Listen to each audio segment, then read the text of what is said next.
നമസ്കാരം. ഹൈന്ദവ വിശ്വാസത്തിൻ്റെ ഏറ്റവും വലിയ അടിത്തറ സഹിഷ്ണുതയാണ്. എല്ലാ വിശ്വാസങ്ങളെയും എല്ലാ മതങ്ങളെയും ഹിന്ദു നെഞ്ചോട് ചേർത്ത് സ്വീകരിക്കുന്നു.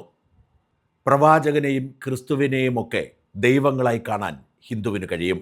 ഹിന്ദു വിശ്വാസത്തിൻ്റെ ഈ കാതലിനെ, ഈ സഹിഷ്ണുതയെ ഏകദൈവ വിശ്വാസികളായ പലരും ചൂഷണം ചെയ്യുന്നു എന്ന് പറയാതിരിക്കാൻ നിവൃത്തിയില്ല. പുരോഗമനത്തിൻ്റെ പേര് പറഞ്ഞ്, സദാചാരത്തിൻ്റെ പേര് പറഞ്ഞ് അധിക്ഷേപിക്കുമ്പോഴൊക്കെ അവർ മുൻപിൽ നിർത്തുന്നത് ഹിന്ദു ദൈവങ്ങളെയാണ്. ചില ന്യൂനപക്ഷ ദൈവങ്ങളുടെ പേര് പറയാൻ പോലും പേടിയാണ്. ദൈവത്തിൻ്റെ ചിത്രം വരച്ചാൽ പോലും തലയെടുക്കുന്ന കാലമാണിത്. അതുകൊണ്ട് തന്നെ അവസരം കിട്ടുമ്പോഴൊക്കെ സംഘടിതമായി ഇവർ ഹിന്ദു ദൈവങ്ങളെ ആക്രമിക്കും. അത്തരമൊരു പുതിയ കുത്തിത്തിരിപ്പാണ് സണ്ണി കബീക്കാട് എന്ന ദളിത് ആക്ടിവിസ്റ്റിൻ്റെ വകയായി ഇപ്പോൾ സോഷ്യൽ മീഡിയയിൽ നിറയുന്നത്.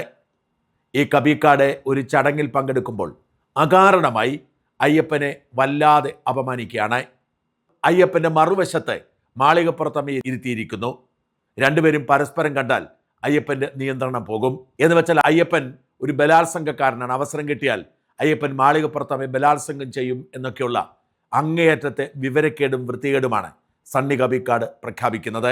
അയ്യപ്പനോട് ഉണ്ടല്ലോ മഹാശക്തിയായിട്ടുള്ള അയ്യപ്പനും പിന്നെ മഹാദേവതയായിട്ടുള്ള മറ്റേ മാളികപ്പുറത്തമ്മ തൊട്ടപ്പുറത്തുമായിട്ട് പുള്ളിയുടെ പുറകിലായിരിക്കുന്നത്. പുള്ളി കണ്ട പ്രശ്നം. എന്തൊക്കെ വിചിത്രമായ ദൈവങ്ങളാണ് നമ്മുടെ. മാളികപ്പുറത്തമ്മ ഇടത് സൈഡിൽ പുറകിലായിരിക്കുന്നത്, ഈ പുള്ളി ഫ്രണ്ടിലേക്ക് നോക്കിയായിരിക്കും. കണ്ടുപോയാൽ അന്നേരം പുള്ളിയുടെ നൈഷ്ഠിക ബ്രഹ്മചര്യം തകർന്നു പോവുകയും പുള്ളി അക്ഷരാർത്ഥത്തിൽ ഒരു ബലാത്സംഗ വീരനായി മാറുകയും ചെയ്യുമെന്നാണ് ഈ പറയണ കാര്യം. ഇത്രയും ബോധക്കേടുള്ള മനുഷ്യർക്ക് ഒരു അമ്പലമൊക്കെ പണിത് കൊടുത്താൽ കാശ് വീഴും. ഇത്രയേ ഉള്ളന്നേ, ബോധക്കേടാണത്. അപ്പൊ അതുകൊണ്ട് ജേനിയിൽ ഒരു അമ്പലം പണിയാനുള്ള ഏർപ്പാട് ചെയ്യും. ലക്ഷോപലക്ഷം ജനങ്ങളുടെ ഇഷ്ടദൈവമായ ഭഗവാൻ അയ്യപ്പനെ ഇങ്ങനെ അപമാനിക്കുന്ന സണ്ണി കബീക്കാടിനോ പുരോഗമനവാദികൾക്കോ മറ്റൊരു മതത്തിൻ്റെ ദൈവത്തെ ഇങ്ങനെ അധിക്ഷേപിക്കാൻ പറ്റുമോ? വേണ്ട. ചില ദൈവങ്ങളുടെ ചിത്രത്തെക്കുറിച്ചോ കാർട്ടൂണിനെക്കുറിച്ചോ പറയാൻ കഴിയുമോ? ഇതെന്തുതരം കാപട്യമാണ്? ഇത്തരം കപടന്മാരാണ് നമ്മുടെ സമൂഹത്തിന് ചുറ്റുമുള്ളത്. ഹിന്ദു ആക്ടിവിസ്റ്റ് എന്ന് സ്വയം അവകാശപ്പെടുന്ന, എന്നാൽ രഹസ്യമായ ചില അജണ്ടകളുടെ പുറത്ത് പ്രവർത്തിക്കുന്നു എന്ന് സംശയിക്കപ്പെടുന്ന രാഹുൽ ഈശ്വർ ലോകത്തെവിടെ സ്ത്രീ പീഡിപ്പിക്കപ്പെട്ടാലും പീഡിപ്പിക്കുന്നവർക്കൊപ്പം നിൽക്കും. അത് അദ്ദേഹത്തിൻ്റെ രീതിയാണ്. മെറിറ്റ് പോലും നോക്കാതെ പീഡകർക്കൊപ്പം നിൽക്കുന്ന ഈ രാഹുൽ ഈശ്വർ എന്തുകൊണ്ടാണ് യാതൊരു അടിസ്ഥാനവുമില്ലാത്ത പാലത്തായി പീഡന കേസിൽ ഇരയെന്ന് കൃത്യമായി പറയാവുന്ന പത്മരാജൻ മാഷിനൊപ്പം നിൽക്കാത്തത്? മറ്റു പീഡന കേസ് പോലെയല്ല, തെളിവിൻ്റെ തരിമ്പ് പോലും ഇല്ലാത്തതാണ് പാലത്തായി പീഡന കേസ് എന്നറിഞ്ഞിട്ടും രാഹുൽ ഈശ്വർ നിശബ്ദത പാലിക്കുന്നത് അദ്ദേഹത്തിൻ്റെ കൃത്യമായ രാഷ്ട്രീയ മത അജണ്ടയുടെ ഭാഗമാണ്. ഇത്തരം അജണ്ടകളെ ഭയപ്പെടുന്നവരാണ് സകല ആക്ടിവിസ്റ്റുകളും. ഇവർക്കൊക്കെ നെഞ്ചത്ത് കയറാൻ ഹിന്ദു മാത്രമാണുള്ളത്. ദളിത് ആക്ടിവിസ്റ്റുകൾ എന്ന പേരിൽ ഇവർ അംബേദ്കറുടെ രാഷ്ട്രീയം ഉയർത്തിപ്പിടിക്കുമ്പോഴും അംബേദ്കറുടെ ഒരു വശം മാത്രം വായിക്കുകയും ഉറക്കെ പറയുകയും ചെയ്യുന്നത് നമ്മൾ കേൾക്കുന്നതാണ്. അംബേദ്കർ സർവ്വമതങ്ങളെയും വിമർശിച്ചിരുന്നു. സർവ്വമതങ്ങളുടെയും ജാതീയ വിവേചനത്തിനെതിരെ പ്രതികരിച്ചിരുന്നു. ജാതിയില്ല എന്ന് പറയുന്ന ക്രിസ്ത്യൻ മുസ്ലിം മതത്തിൽ പോലും ജാതീയമായ വിവേചനമുണ്ട് എന്ന് തുറന്നു പറഞ്ഞിരുന്നു. പക്ഷെ ജാതിക്കെതിരെയുള്ള പോരാട്ടത്തിൻ്റെ ഭാഗമായി അംബേദ്കറെ ഉയർത്തിപ്പിടിക്കുന്ന ദളിത് ആക്ടിവിസ്റ്റുകൾ ഹിന്ദുവിലെ ജാതിയെക്കുറിച്ച് മാത്രമേ വാതുറക്കൂ.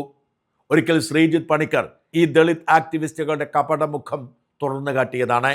ഇപ്പോഴത്തെ വീണ്ടും അയ്യപ്പനെ അപമാനിച്ചുകൊണ്ട് ഒരു ദളിത് ആക്ടിവിസ്റ്റ് സണ്ണി കബീക്കാട് ശ്രദ്ധ നേടാൻ ശ്രമിക്കുന്നു. കഴിഞ്ഞ നിയമസഭാ തെരഞ്ഞെടുപ്പിൽ വൈക്കം സീറ്റ് തനിക്ക് ഉറപ്പ് നൽകിയതായിരുന്നു, കിട്ടിയില്ല, കോൺഗ്രസ് ചതിച്ചു എന്നൊക്കെ പറഞ്ഞ് അദ്ദേഹം നിലവിളിച്ചു തോർക്കുന്നുണ്ട്. സണ്ണി കബീക്കാടിനെ പോലുള്ളവർക്ക് സീറ്റ് കൊടുത്തിരുന്നെങ്കിൽ UDFിൻ്റെ അവസ്ഥ എന്താകുമായിരുന്നു എന്ന് ഞെട്ടലോടെ മാത്രമേ ഓർക്കാൻ കഴിയൂ. എന്തായാലും പഴയ ഹിന്ദുവല്ല, പുതിയ സൈബർ ഇടത്തിലെ ഹിന്ദു. അവർ വൈകാരികമായി തന്നെ കബീക്കാടിനെ വലിച്ചു കീറി രംഗത്തെത്തിയിട്ടുണ്ട്. PK ഷിബി ഇങ്ങനെ എഴുതി: വല്ലവൻ്റെയും പേര് മോഷ്ടിച്ച സണ്ണി കബീക്കാട് എന്നും പറഞ്ഞ് നടക്കുന്ന MM പൈലിക്ക് ആരെയും എന്തും പറയാം. എല്ലാ ആവിഷ്കാര സ്വാതന്ത്ര്യമാണ്. തിരികെ നമ്മൾ 4 എണ്ണം പറഞ്ഞാൽ അപ്പോൾ ദളിത് പീഡനമാകും, കേസാകും, പുക്കാറാകും. ഇമാതിരി സാമൂഹിക വിരുദ്ധരെയൊക്കെ നിലയ്ക്ക് നിർത്താൻ ഭരണകൂടം തയ്യാറാവണം. അല്ലാതെ ഇന്നു മുതൽ ഇയാളെ വഴിയിൽ തടഞ്ഞ് പബ്ലിസിറ്റി കൊടുക്കാൻ സംഖ്യകൾ ഇറങ്ങരുത്. കേസ് ഫയൽ ചെയ്യണം രാജ്യമൊട്ടാകെ. തമിഴരോട് പറഞ്ഞാൽ മതി, ബാക്കി അവർ നോക്കിക്കോളും. ഇത്തരത്തിലുള്ള അതിശക്തമായ പ്രതികരണങ്ങൾ സോഷ്യൽ മീഡിയയിൽ ആരംഭിച്ചു കഴിഞ്ഞു.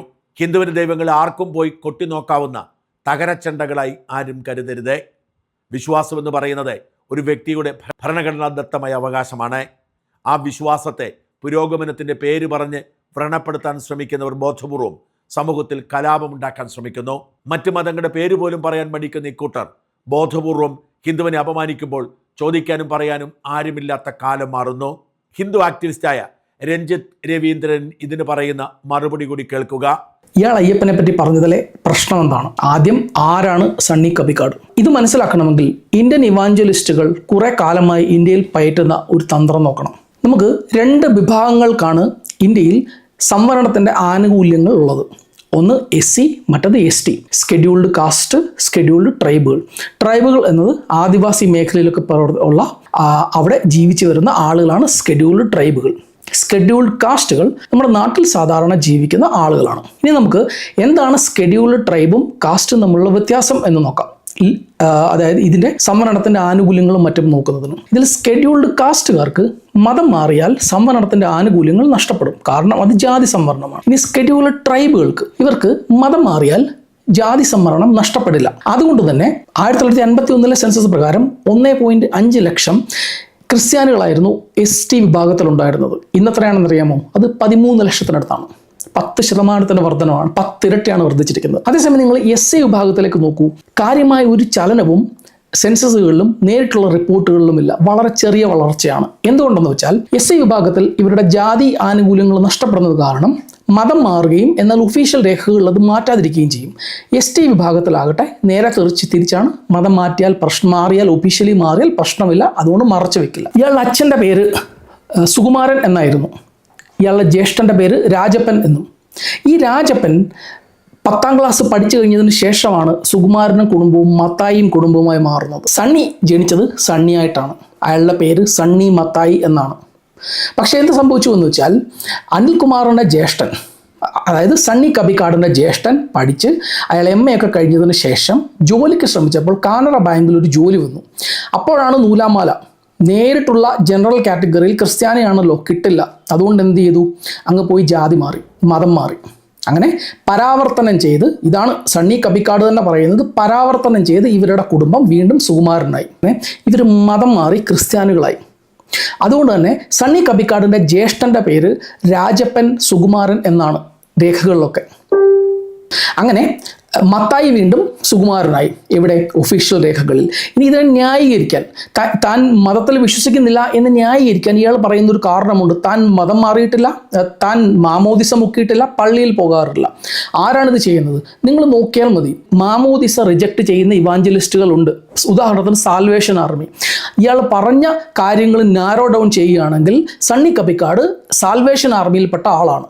അവരാണ് മാമോദിസ റിജക്റ്റ് ചെയ്യുന്നത്. അതുകൊണ്ടാണ് സണ്ണി കബിക്കാട് മാമോദിസ മുങ്ങാത്തത്. അതുപോലെ തന്നെ ദേവനെ പ്രതിഷ്ഠിക്കുന്ന എങ്ങനെയാണെന്നും അല്ലെങ്കിൽ അതിൻ്റെ ഭാവം എങ്ങനെയാണെന്നും ഒക്കെ അവിടെ തൊഴാൻ പോകുന്ന ആളുകളും തന്ത്രിയും ഒക്കെ ചേർന്ന് തീരുമാനിക്കേണ്ടതാണ്.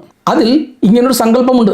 മാളികപ്പുറത്ത് അങ്ങനെ ഒരു സങ്കല്പമുണ്ട്. സ്ത്രീകളെ കണ്ടാൽ അല്ലെങ്കിൽ സ്ത്രീകൾ എത്തിയാൽ അയ്യപ്പൻ്റെ ബ്രഹ്മചര്യത്തിന് കോട്ടം കെട്ടും എന്ന്. അതായത് ബ്രഹ്മചര്യത്തിന് കോട്ടം തട്ടുക എന്ന് പറഞ്ഞാൽ സ്ത്രീകളെ കാണാൻ പോലും പാടില്ല എന്നൊക്കെ പറഞ്ഞിട്ടാവും. ഞാനതിൻ്റെ വിശ്വാസത്തിൻ്റെ ഡീറ്റെയിൽസിലേക്ക് കടക്കുന്നില്ല. അത് കൂടുതൽ വിശ്വാസത്തിനെ കുറിച്ചിട്ട് എക്സ്പ്ലെയിൻ ചെയ്യുന്ന ആളുകളൊക്കെ ഇത് പല തവണ എക്സ്പ്ലെയിൻ ചെയ്തിട്ടുള്ളതാണ്. പക്ഷേ അതിനെ ഇൻ്റർപ്രറ്റ് ചെയ്ത് അതിനെ ഏറ്റവും നിന്ദ്യമായ ഏറ്റവും അപലപനീയമായ ഭാഷയിൽ ഇയാൾ പറഞ്ഞിരിക്കുന്നത് എന്തിനു വേണ്ടിയാണ്? ഇയാളെപ്പോലുള്ള സ്യൂഡോ ദളിത് ആക്ടിവിസ്റ്റുകൾ, ഇവാഞ്ചലിസ്റ്റുകൾ ദളിതരുടെ ഇടയിൽ കൂടിക്കയറി ഹിന്ദു മതത്തിനെ കുറിച്ചിട്ടും അവിടുത്തെ ഹിന്ദു ദേവതകളുടെ സങ്കല്പത്തെ കുറിച്ചിട്ടും കുത്തിത്തിരിപ്പുണ്ടാക്കി എന്ത് കാര്യമാണ് നേടാൻ ശ്രമിക്കുന്നത്? സമൂഹത്തിൽ ഭിന്നത ഉണ്ടാക്കുകയല്ലാതെ. തീർച്ചയായിട്ടും ഈ സണ്ണി മത്തായിക്കെതിരെ കേസെടുക്കണം. അല്ലെങ്കിൽ ഇവിടുത്തെ ഹിന്ദു സംഘടനാ പ്രവർത്തകർ, വിശ്വാസികൾ മുന്നോട്ട് വന്ന് സണ്ണി മത്തായിയെ പോലുള്ള ആളുകൾ, ഇത്തരം ഇവാഞ്ചലിസ്റ്റുകൾ സമൂഹത്തിൽ വിഘടിപ്പ് ഭിന്നതയും ഉണ്ടാക്കാൻ ശ്രമിക്കുന്നതിനെതിരെ മുന്നോട്ട് വരണം. ഇത്തരം ആളുകൾക്കെതിരെ, സമൂഹത്തിൽ ഭിന്നത ഉണ്ടാക്കുന്ന ആളുകൾക്കെതിരെ കേസെടുക്കണം. നമ്മുടെ നാട്ടിലെ ഒരു സഭകളും അല്ലെങ്കിൽ ഒരു നല്ല ക്രിസ്ത്യാനിയും നെറികെട്ട രീതിയിൽ ഹിന്ദു മതത്തെയോ അല്ലെങ്കിൽ ദേവതകളെ അവഹേളിക്കുകയില്ല. പക്ഷേ ഇത്തരം അതിതീവ്ര ഇവാഞ്ചലിസ്റ്റ് ആറ്റിറ്റ്യൂഡും അവരുടെ ഈ രീതിയിലുള്ള മനോനിലയം കൊണ്ടു നടക്കുന്ന ആളുകൾക്കെതിരെ സമൂഹം മൊത്തത്തിൽ ജാഗരൂകരാകേണ്ടതുണ്ട്. നമ്മുടെ ഒരു പ്ലൂറലിസ്റ്റിക് സൊസൈറ്റിക്ക് തീരെ യോജിക്കാത്ത നിലപാടാണ് സണ്ണി മത്തായിയുടേത്.